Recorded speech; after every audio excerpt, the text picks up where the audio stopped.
bawa hidupku,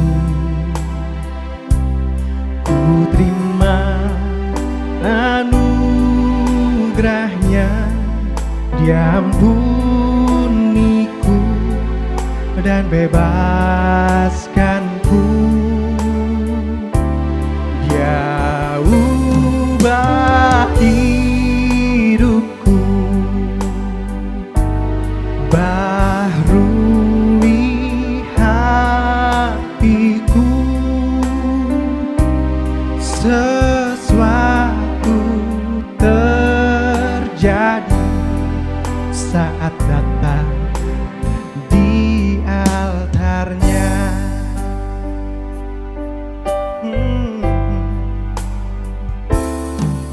Bila hati terasa berat, tak seorang pun mengerti bebanku. Ku tanya Yesus, apa yang harus ku buat? Dia berfirman, mari datanglah. Dia selalu pedulikan aku. Ku datang Yesus, Dia pikul segala bebanku. Sujud di altarnya, ku bawa hidupku, ku terima anugerahnya, Dia ampuniku dan bebaskanku.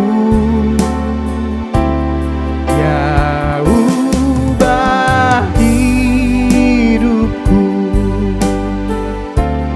baharui hatiku.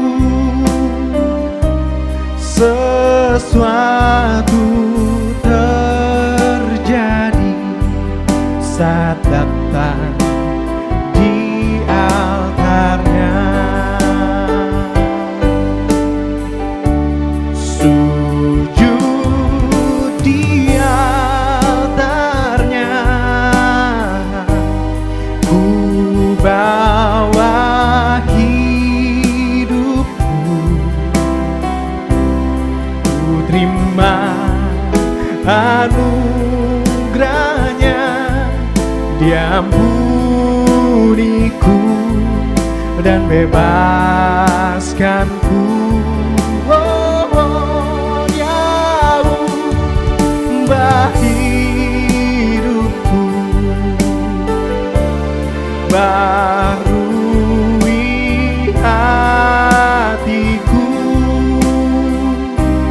Sesuatu terjadi saat datang di altarnya.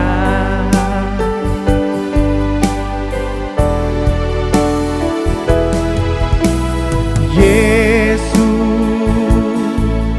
ku sembah Kau, sujud di hadapan-Mu.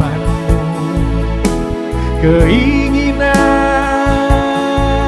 dalam hidupku hanya untuk menyembah-Mu. Yesus, ku sembah Kau, sujud di hadapan-Mu. Keinginan dalam hidupku hanya untuk menyembah-Mu. Keinginan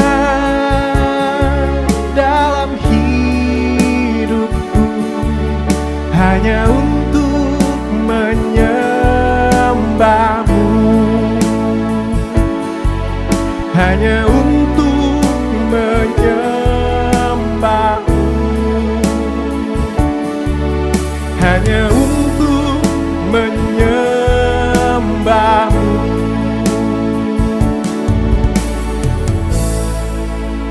Tuhan Yesus, kami berterima kasih atas kebaikan-Mu ya Tuhan. Sampai detik ini kami dipersatukan, kami dikumpulkan Tuhan Yesus. Dan pada saat ini juga ya Tuhan, kami ingin mendengarkan kebaikan dari firman-Mu Tuhan Yesus. Berkati hamba-Mu yang ingin menyampaikan firman ini Tuhan Yesus. Kiranya firman-Mu ini ya Tuhan bisa menjadi rema dalam kehidupan kami. Kami berdoa dan bersyukur. Amin. Haleluya, selamat berjumpa kembali jemaat yang dikasih Tuhan.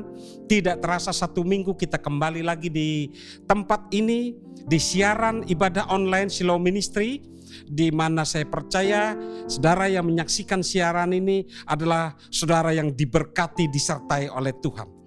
Hari ini tema yang saya sampaikan sangat menarik sekali saudara. Saya berkali-kali membaca ayat ini dan merenungkan ayat ini. Ada sumber kekuatan yang Tuhan berikan supaya ketika kita hidup di dalam pelayanan, itu pelayanan kita semakin hari semakin berapi-api. Judulnya adalah tahan uji dalam pelayanan. Saya membuat ini saudara, khotbah ini beberapa tahun yang lewat karena berdasarkan pengalaman hidup saya bersama dengan beberapa hamba Tuhan yang saya kenal.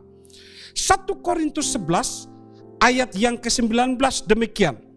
Sebab di antara kamu harus ada perpecahan, supaya nyata nanti siapakah di antara kamu tahan uji. Suatu hari saudara, ketika beberapa tahun yang lewat saya didatangi oleh hamba Tuhan, seorang pelayan Tuhan, suami istri datang ke rumah. Dia berkonsultasi dengan saya tentang pelayanan dan mengarah kepada suatu proses hukum, saudara. Ada suatu proses hukum yang sedang mereka alami di dalam pelayanan dan mereka berkonsultasi kepada saya. Dan saya memberikan suatu masukan, saran kepada mereka, saudara, supaya mereka tetap hidup dalam pelayanan Tuhan dan kiatnya bagaimana supaya pelayanan mereka itu tetap hidup dalam koridor yang benar, yaitu baik secara keimanan maupun secara hukum, saudara.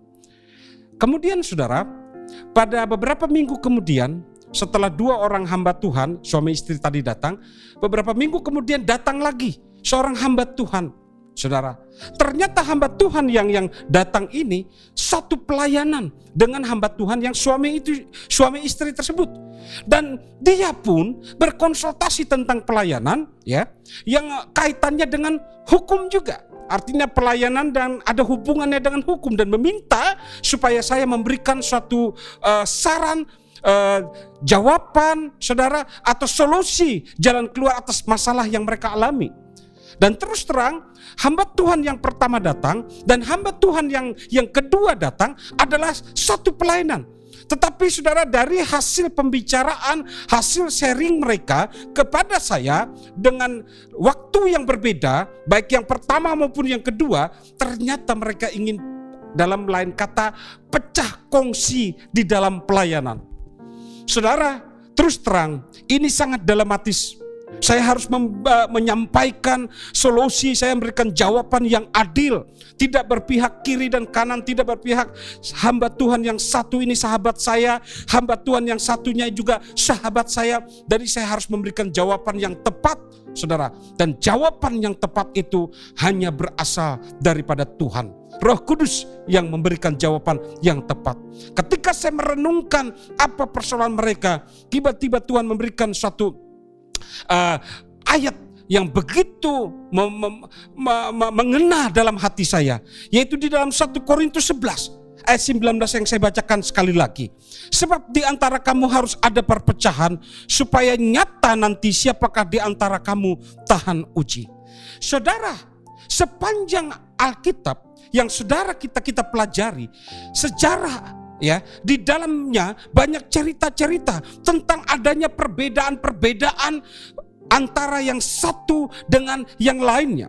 Taruhlah saudara, adanya juga perbedaan-perbedaan pendapat pelayanan yang terjadi cerita di Alkitab. Kalau saudara lihat saudara, bagaimana perbedaan antara Kain dan Habel. Bagaimana perbedaan Nuh dengan orang-orang sejaman dia pada saat itu. Bagaimana perbedaan Abraham dengan Lot. Bagaimana perbedaan Sarah dengan Hagar. Bagaimana perbedaan Ishak dengan Ismail. Bagaimana perbedaan Yakub dengan Esau. Bagaimana perbedaan Yusuf dengan saudara-saudaranya. Bagaimana perbedaan Musa dengan Fir'aun. Bagaimana perbedaan Yohanes Pembaptis dengan orang-orang Farisi, orang-orang Saduki. Bagaimana perbedaan Marta dan Maria. Dan banyak lagi saudara. Dan perbedaan itu juga bisa terjadi pada saat ini.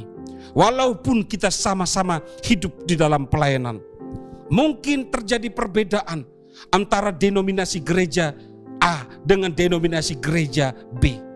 Mungkin perbedaan pendapat antara hamba Tuhan yang satu dengan hamba Tuhan yang satunya. Dan ini pernah terjadi ketika Paulus dan Barnabas, saudara, terjadi suatu perselisihan di dalam pelayanan. Kisah Para Rasul 15 ayat yang ke-38. Tetapi Paulus dengan tegas berkata bahwa tidak baik membawa serta orang yang telah meninggalkan mereka di Pamfilia dan tidak mau turut bekerja bersama-sama dengan mereka. Ayat 39. Hal itu menimbulkan perselisihan yang tajam sehingga mereka berpisah dan Barnabas membawa Markus juga sertanya berlayar ke Siprus. Saudara, itulah salah satu contoh sama-sama pelayanan, tetapi ketika ada suatu perbedaan, saudara, membuat mereka harus pecah kongsi di dalam pelayanan. Saudara, dalam kehidupan nyata kita pun sering terjadi, saudara, perbedaan antara suami dengan istri, antara orang tua dengan anak, antara mahasiswa dengan dosen. Satu contoh, ketika ada suami istri yang baru saja menikah dan mereka merencanakan seorang anak. Kalau kita diizinkan oleh Tuhan beroleh anak, saya ingin anak kita nanti laki-laki, itu kata suami. Tetapi istri berkata, tidak. Kalau kita diizinkan memiliki anak, maka saya ingin anak itu adalah seorang perempuan. Bayangkan saudara, kalau itu terjadi perselisihan terus-menerus dan istri itu sedang hamil, saudara bisa membayangkan apa yang akan lahir. Apakah jenis kelamin laki-laki atau perempuan? Pasti saudara, kalau terjadi perbedaan tidak segera diselesaikan, anak yang laki-laki lahir bisa akhirnya menjadi lebay. Anak yang perempuan bisa jadi ketomboy-tomboyan. Karena apa? Dari sejak awal suami istri itu terjadi perbedaan. Oleh sebab itu kalau kita ingin setiap permasalahan kita harus diselesaikan, sekali lagi jawabannya itu ada pada Tuhan. Orang tua dengan anak juga begitu. Orang tua sering mengatakan, nak, kalau kamu ingin mendapat jodoh, cari yang seiman, nak, yang bertanggung jawab. Tapi anak-anak kadang-kadang saudara berbeda dengan konsep orang tua. Pak, saya kan mencintai dia, walaupun dia tidak seiman, saya kan tetap cinta dengan dia. Dan aku pikir gak jadi masalah kalaupun kami berbeda. Kan yang penting kan saya tetap makan babi. Itu alasan kadang-kadang anak saudara. Oleh sebab itu, dengar baik-baik anak muda, janganlah engkau berselisih paham dengan orang tuamu, karena tidak ada seorang orang tua pun yang menginginkan anaknya celaka. Dengarkan itu baik anak-anak muda. Demikian juga ketika mahasiswa dengan dosen, pada saat masalah tugas terakhir, pembuatan skripsi, tes ataupun disertasi, kadang-kadang ada perbedaan pendapat dengan mahasiswa dan dosen. Kalau itu terus berlarut, maka semua pihak pun akan dirugikan. Duduk manis, selesaikan permasalahan itu.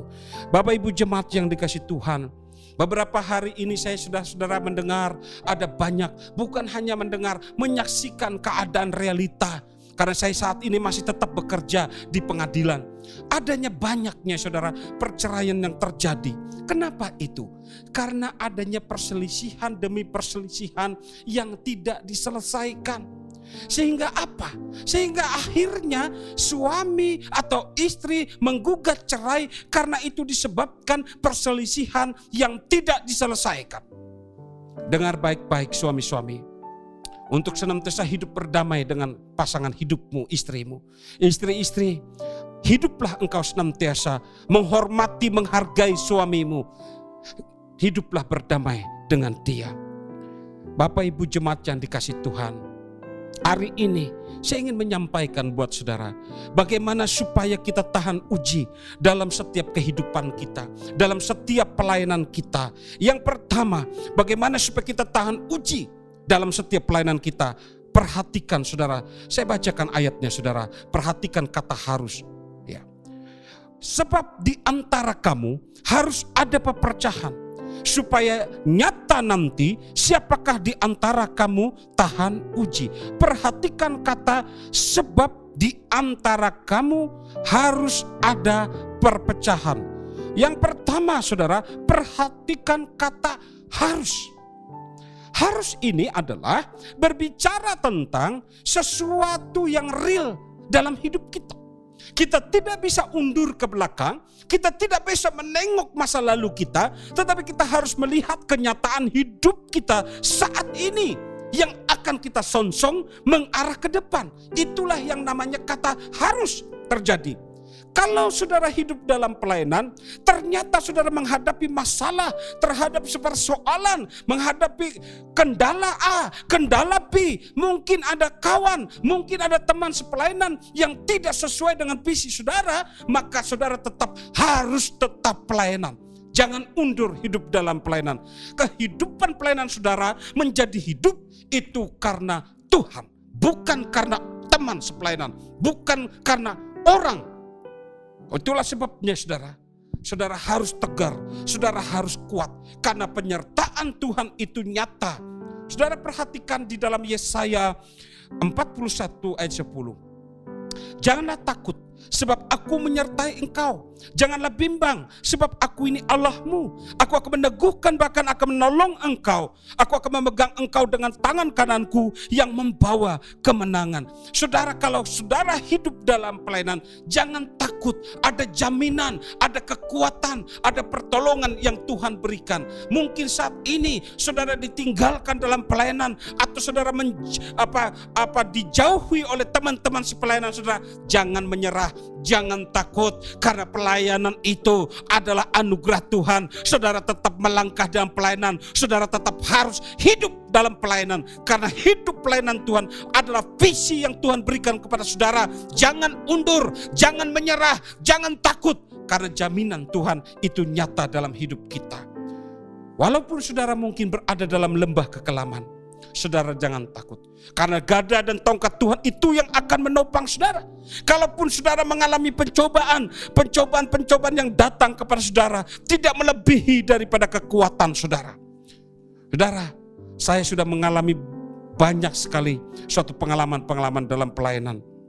Dan terus terang, pelayanan yang saya alami saudara, itu bukanlah pengalaman yang sering saudara membuat sesuatu yang baik, yang indah, yang sedap kita lihat. Tidak. Hidup saya start dalam pelayanan adalah hidup yang memang dari titik nol. Yang harus saya lakukan. Yang harus saya lakukan itu saudara adalah bersandar sepenuhnya kepada Tuhan. Suatu hari ketika saya harus saudara ambil bagian melayani ke beberapa kota, desa-desa saudara. Sebelum saya saudara khotbah di dalam gereja-gereja yang saat ini terus saya layani. Pada mulanya saudara, tahukah ketika saya start melayani, saya melayani adalah salah satu gereja saudara. Dan mulai start saya ikut khotbah, saya diundang salah satu gereja saudara.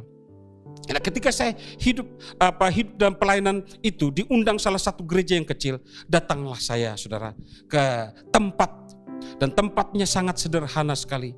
Saya datang bersama istri dan anak saya, saudara, mendukung saya dalam pelayanan. Dan ketika saya mendukung di dalam pelayanan saya datang saudara, ternyata sudah ada hamba Tuhannya. Dia bernyanyi saudara, kemudian ada istrinya dan ada anaknya. Saya duduk saudara, janjinya ibadah itu adalah jam 10. Tetapi ketika mendekati sudah jam 10, yang datang cuma hanya 3 orang. Hamba Tuhan itu pendeta dan istrinya serta anaknya. Lalu saya bertanya kepada dia, "Bapak, mana jemaatnya?" Dia bilang, "Hanya kami bertiga." Saya tahu saudara, mungkin saat itu saya tidak tega bertanya kepada hamba Tuhan. Padahal jemaatnya ada. Tetapi dia mungkin ditinggalkan oleh jemaatnya. Tetapi yang saya pegang, yang saya ambil contoh, hamba Tuhan itu tetap kuat. Dia ambil bagian tetap bersandar kepada Tuhan. Dia terus melayani Tuhan walaupun cuman hanya dia, istri dan anaknya. Bahkan saya yang datang itu menambah, saudara, pada saat itu khotbah, saudara, saya tidak pernah kendor. Saya tetap khotbah berapi-api di hadapan 3 orang, saudara. Di satu pihak saya bisa ambil contoh betapa api roh dari hamba Tuhan itu menyala-nyala. Singkat cerita, beberapa tahun kemudian saya pernah kembali diundang, Pak. Dan saya sungguh-sungguh kaget, saudara, melihat bukan dia cuma bertiga. Sudah ada banyak, saudara, jemaat yang datang beribadah ke rumahnya. Kalau saudara setia, kalau saudara tekun, kalau saudara harus hidup dalam penan, saudara harus melihat real kenyataan. Harus melihat apa yang terjadi dalam saat pelayanan saudara. Jangan lemah, jangan takut, saudara harus tetap hidup dalam pelayanan, karena hidup pelayanan itu sekali lagi adalah anugerah. Harus tetap tegar, jangan takut, saudara. Suatu hari, saudara, ketika saya hidup ambil bagian ke salah satu kota di Beda, diundang, saudara. Dan pada saat itu kami mengikuti pelayanan. Dan pada saat mengikuti pelayanan, tiba-tiba, saudara, di dalam satu perjalanan kami mengalami suatu kendala, saudara. Karena pada saat kami melakukan ibadah pada saat itu, saudara, daerah itu masih banyak okultisme. Banyak, saudara, orang yang senantiasa hidup masih belum percaya kepada Tuhan. Dan pada saat saya, saudara, mulai khotbah, tahukah saudara, ada banyak orang. Pada saat itu saya diundang oleh hamba Tuhan, dan memang di salah satu pelosok yang sangat terpencil sekali. Dan saya tahu, saudara, ternyata ada beberapa orang, saudara, yang mengintimidasi saya dengan kuasa-kuasa. Saya tahu itu kuasa kegelapan. Bahkan, saudara, saya saat itu secara nyata ketika saya khotbah, angin begitu ribut, saudara, di sebelah kiri saya, karena itu masih hutan, di belakang saya khotbah kanan, saudara, tetapi di tempat kami khotbah itu sama sekali tidak ada angin. Dan saya tahu itu ada kuasa roh kegelapan. Apakah saya undur? Tidak. Saya lihat secara real dan nyata. Saya hanya minta kepada tim saya berdoa, dukung saya di dalam pelayanan. Dan apa yang akhirnya terjadi, saudara, singkat cerita, beberapa tahun kemudian ketika saya melewati satu desa itu, saya sungguh bangga sekali. Gereja yang dulu biasa-biasa sekarang menjadi suatu gedung yang cukup besar di satu desa itu. Semuanya karena apa? Anugerah Tuhan. Ketika kita harus tetap pelayanan, saudara, apapun kendalanya. Bagaimana supaya kita tahan uji dan pelayanan? Yang pertama, kita harus real melihat keadaan kita. Konekti hati kita dengan Tuhan, bukan kepada orang lain. Yang kedua, saudara, perhatikan kata, saudara, adalah nanti. Coba, saudara, saya bacakan ayatnya. Ya. 1 Korintus 11 ayat 9. Sebab di antara kamu harus ada perpecahan supaya nyata nanti. Kalau bicara tentang nanti ini, saudara, artinya adalah pembuktian yang akan terjadi, saudara, yang akan terjadi di depan kita. Tetapi harus melalui proses, saudara. Kata nanti itu berarti kita adalah suatu pengharapan ke depan bagaimana supaya pelayanan kita itu berjalan dengan baik melalui proses liku-liku yang harus kita hadapi. Nah, kata nanti itu adalah bicara tentang pengharapan, dan pengharapan yang benar adalah hanya di dalam Tuhan. Tuhanlah yang membuktikan kebenarannya. Dia adalah Alfa dan Omega. Dia yang awal dan yang akhir. Dan kita sungguh percaya nanti pun ketika kita setia di dalam pelayanan, kita akan bersama dengan di awan-awan yang permai. Kita akan diangkat, kita akan bersama dengan Tuhan di kehidupan yang kekal di surga nanti. Saudara, banyak orang menawarkan semua bicara tentang jalan kebenaran. Orang berkata, wah, kamilah yang benar. Saya percaya Semua orang yang menawarkan jalan ini, jalan ini, jalan ini, saudara, pasti merasa diri bahwa itulah jalan mereka yang benar. Bahkan banyak orang yang membela keyakinannya, berkata jalannya yang benar, sampai berani, saudara, berkorban diri, membunuh orang atau apapun yang melakukan yang tidak baik, saudara. Karena saking membelanya, kefanatisannya, saudara. Berantemlah atau apa saja. Begitu juga kalau bicara tentang kebenaran, saudara. Semua orang menyatakan punya kami yang benar, kepercayaan ini menyatakan ini benar, kepercayaan ini yang benar. Dan kita tidak boleh berdebat. Itulah kepercayaan masing-masing. Kalau dia memang percaya kepada A yang benar, silahkan. Kepada B, silahkan. Kepada C, silahkan. Tetapi saya ingin mengingatkan jemaat, ya, bahwa yang membedakan jalan, kebenaran, dan hidup, itulah yang membedakan. Yesus itu bukan hanya sekedar jalan. Yesus itu bukan hanya bicara tentang kebenaran. Tapi Yesus itu adalah hidup. Dia adalah Allah yang hidup, bukan Allah yang mati. Itulah sebab yang membedakan nilai-nilai kepercayaan Kristiani dengan yang lain. Itu adalah hidup. Yesus itu hidup. Jemaat yang dikasih Tuhan,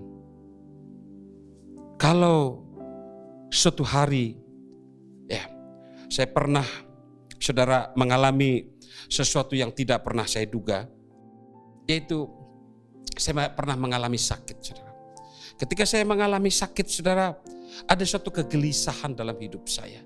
Apakah yang akan terjadi nanti kalau terjadi apa-apa dalam hidup saya? Saya kadang-kadang bingung. Tuhan, topang saya, tolong saya. Tapi saya ingat bahwa Tuhan kita bukan hanya sekedar bicara jalan kebenaran. Dia bicara tentang hidup. Saat itulah saya percaya kalau keadaan saya sakit dan Tuhan memang izinkan saya harus kembali kepada Tuhan, maka Tuhan sudah memberikan suatu jamin. Janganlah gelisah hatimu. Di rumah Bapakku banyak tempat tinggal. Jemaat yang dikasih Tuhan, tidak ada perlu dikhawatirkan. Tidak ada perlu yang ditakutkan.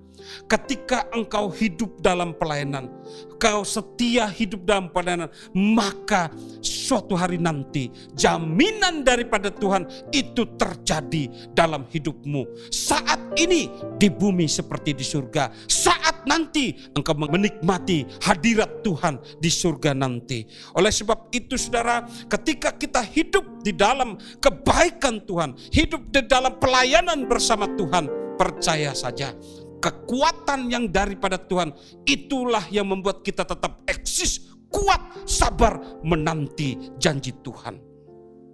Saudara, ketika kita menantikan janji Tuhan, itu tergantung daripada respon kita.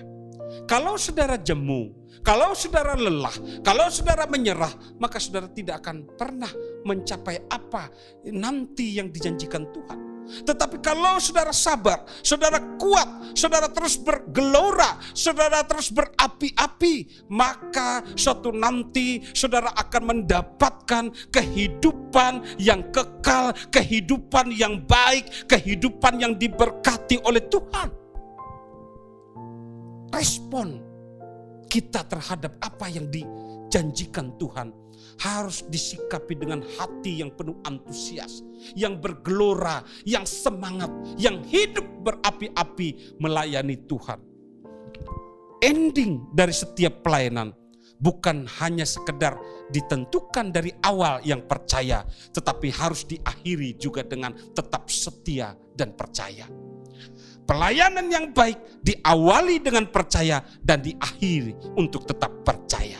Kalau saudara percaya, menantikan janji Tuhan, maka semuanya akan dibuat Tuhan baik adanya. Saudara, ingat ketika seorang penjahat yang ada di sebelah kanan pada saat mereka bersama-sama disalib bersama Tuhan Yesus, apa ending dari perkataannya? Tuhan, bila engkau nanti akan datang, ingatlah aku. Tapi Tuhan berkata, hari ini engkau bersama-sama aku di Firdaus. Respon dia terhadap Yesus itu menentukan hidupnya. Bagaimana ketika 10 orang kusta datang kepada Tuhan dan minta untuk ditahirkan, hanya 1 orang yang kembali, 9-nya tidak. Mungkin secara fisik orang semua disembuhkan, tetapi yang diselamatkan hanya 1 orang. Oleh sebab itu tetap nantikan keselamatanmu, karena hidupmu, kebenaranmu, kemenanganmu ada di tangan Tuhan. Saudara, suatu hari ketika seorang raja, saya ingin kasih ilustrasi, saudara. Seorang raja akan mencari menantu. Lalu setiap orang yang akan ingin mendapatkan, menjadikan diri menantu raja, diberikanlah dia 1 bibit, saudara, yaitu kecambah, saudara. Di bibit kecambah. Dan bila kecambah itu hidup, maka dialah yang akan menjadi menantu raja. Tahu semua orang mengambil, saudara, bibit kecambah itu daripada raja yang sudah dibagikan kepada laki-laki yang siap untuk menjadi menantu raja. Dan seperti yang dijanjikan, dalam 1 minggu kemudian mereka harus kembali memperlihatkanlah bibit kecambah itu. Manakah yang paling tinggi, itulah yang akan menjadi menantu raja. Dan pada saat yang pertama, cowok yang pertama, saudara, laki-laki yang pertama itu memperlihatkan bahwa bibitnya tumbuh tapi tidak terlalu tinggi. Yang kedua menyatakan bahwa bibitnya ini sudah mulai tumbuh sangat tinggi. Dengan bangga dia tersenyum melapor kepada raja bahwa kecambahku dengan subur, karena setiap hari saya pupuk dan mulai, saudara, menampak agak tinggi. Yang ketiga juga demikian. Tetapi tahukah, saudara, pada saat laki-laki yang terakhir ditanya raja, bagaimana dengan bibitmu? Dia dengan jujur berkata bahwa bibit saya tidak hidup paduka raja. Tahukah siapakah yang akan mendapat jodoh untuk menjadi menantu anak raja tersebut, menjadi menantu raja? Ya, ternyata laki-laki yang terakhir yang bibitnya tidak hidup. Karena apa? Karena raja itu memberikan bibit kecambah itu adalah kecambah yang sudah direbus dengan air panas, yang tidak akan pernah bisa tumbuh. Dalam pelayanan, saudara, kita perlu kejujuran dengan Tuhan. Dalam keadaan apapun juga kita harus jujur kepada Tuhan. Kelemahan kita sampaikan kepada Tuhan. Kekhawatiran kita sampaikan kepada Tuhan. Ketakutan kita sampaikan kepada Tuhan. Karena kita harus melihat real kehidupan kita saat ini untuk menyongsong nanti janji Bapa. Kita perlu Tuhan, kita perlu perlindungan daripada Tuhan, kita perlu berkat Tuhan. Jujur dengan Tuhan.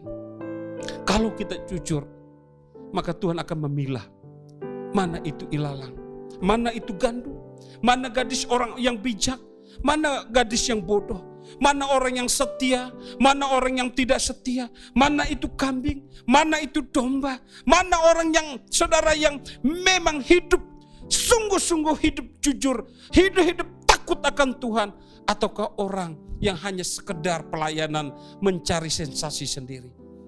Jemaat yang dikasihi Tuhan, hari ini yang kedua, bagaimana supaya kita tahan, perhatikan kata nanti. Kata nanti itu berarti ke depan saudara pegang Tuhan, maka saudara akan diberikan yang baik dan yang terbaik daripada Tuhan. Yang ketiga, bagaimana supaya saudara tahan uji dalam pelayanan? Yang ketiga adalah perhatikan kata di antara kamu. Saya coba bacakan, saudara, sebab di antara kamu harus ada perpecahan supaya nyata nanti siapakah di antara kamu.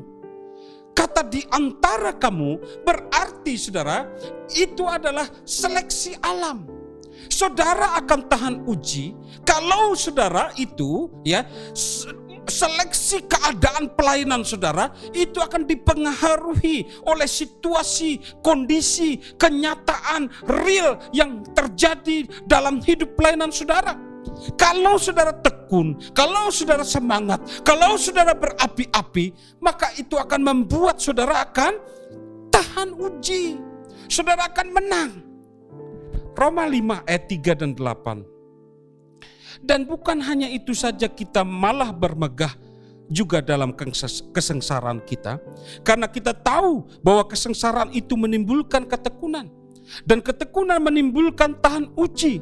Dan tahan uji menimbulkan pengharapan. Dan pengharapan tidak mengecewakan karena kasih Allah telah dicurahkan ke dalam hati kita oleh Roh Kudus yang telah dikaruniakan kepada kita. Tahan uji itu adalah kita harus, saudara, tekun. Sebab di antara kamu, jadi kalau kita di antara orang-orang yang di sekitar kita, kita harus menunjukkan di antara mereka kita harus tekun.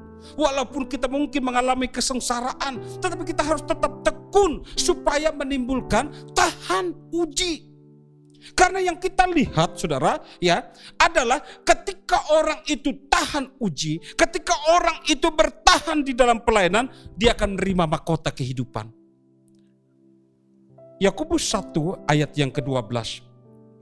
Berbahagialah orang yang bertahan dalam pencobaan.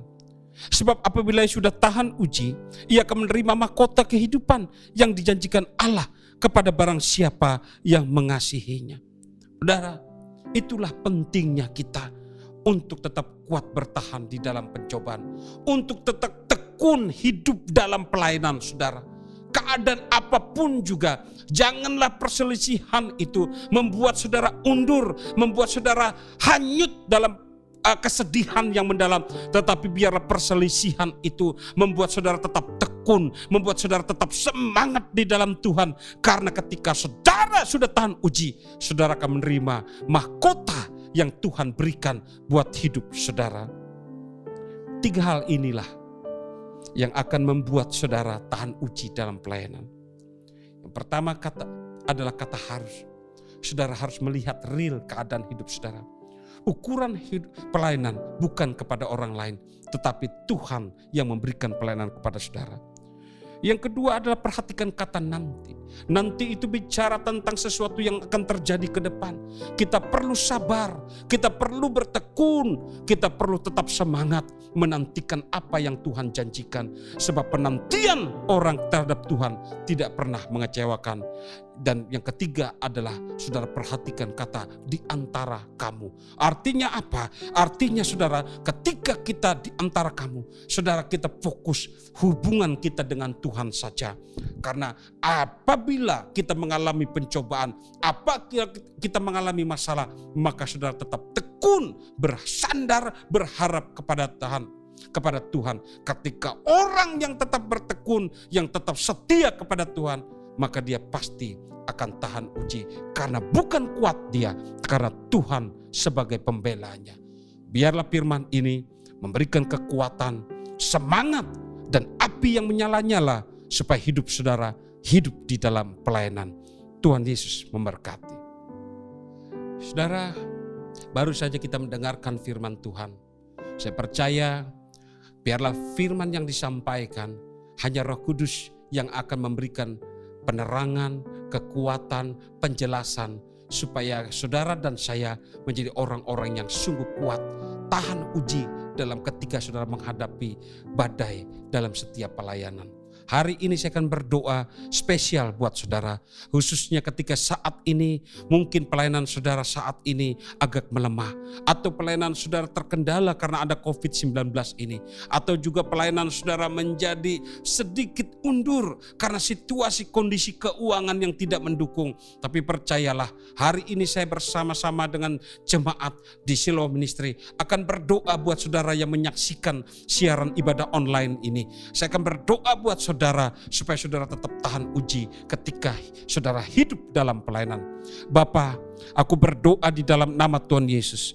Biarlah setiap jemaatmu yang menyaksikan siaran ini, mereka adalah orang-orang yang tetap militan hidup dalam pelayanan. Mereka hidup dalam kekuatan, mereka hidup dalam kemenangan, mereka hidup dalam ketekunan, mereka menjadi tahan uji.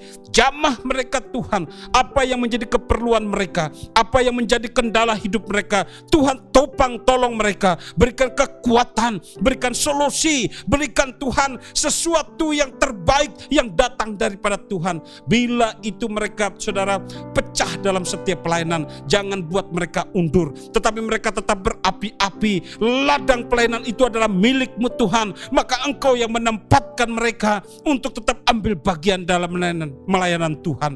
Apabila mereka saudara terkendala masalah keuangan, bukakanlah tingkap-tingkap langit-Mu, curahkanlah belas kasihan-Mu supaya dia berkecukupan. Setiap hamba Tuhan, aku percaya mereka tidak pernah ditinggalkan oleh Tuhan, tidak pernah anak cucunya meminta-minta roti. Berkati mereka Tuhan, penuhilah kebaikan-Mu, berkat-Mu untuk hamba-hamba Tuhan, supaya mereka tetap setia hidup dalam pelayanan. Mungkin ada hamba Tuhan yang sakit saat ini. Aku berdoa di dalam nama Tuhan Yesus, biarlah Engkau memberkati setiap hamba-hamba Tuhan, buat setiap kami pelayan-pelayan Tuhan, bahkan jemaat-Mu yang melihat siaran ini, biarlah oleh kuasa darah Tuhan Yesus, oleh kebaikan Tuhan, oleh kemurahan Tuhan, oleh otoritas Tuhan, oleh kuasa Tuhan, aku berdoa di dalam nama Tuhan Yesus, Engkau pulih, sembuh di dalam nama Tuhan Yesus. Bapa, terima kasih.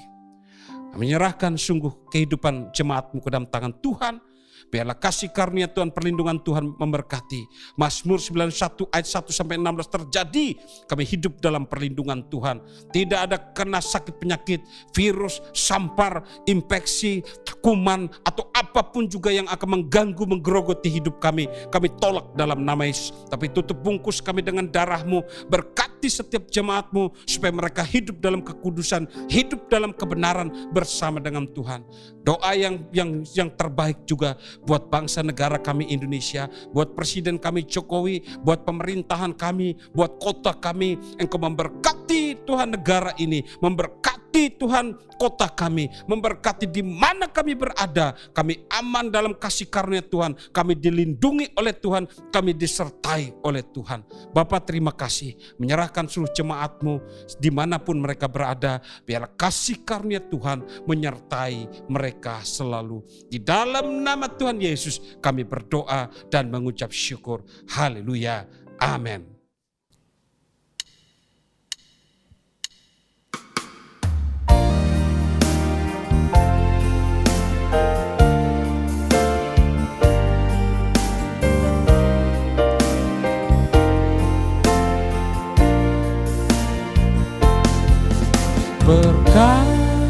Berkat Tuhan, berkat Tuhan, hidup ini harus jadi berkat. Berkat Tuhan, berkat Tuhan, hidup ini harus jadi berkat. Hidup ini harus jadi berkat. Hidup ini sudah jadi berkat. Jemaat yang dikasihi Tuhan, diberkatilah engkau saat ini. Diberkatilah keluargamu, diberkatilah kesehatan, diberkatilah pendidikan, diberkatilah kerohanian, diberkatilah masa depan. Percayalah, bersandar dan tetap tahan uji. Kau akan menjadi dapat berkat yang melimpah-limpah daripada Tuhan. Tuhan memberkati engkau dan melindungi engkau. Tuhan menghadapkan wajahnya dan memberikan engkau kasih karunia. Tuhan menghadapkan wajahnya dan memberikan engkau damai sejahtera. Terimalah berkat ini di dalam nama Tuhan Yesus Kristus. Amin.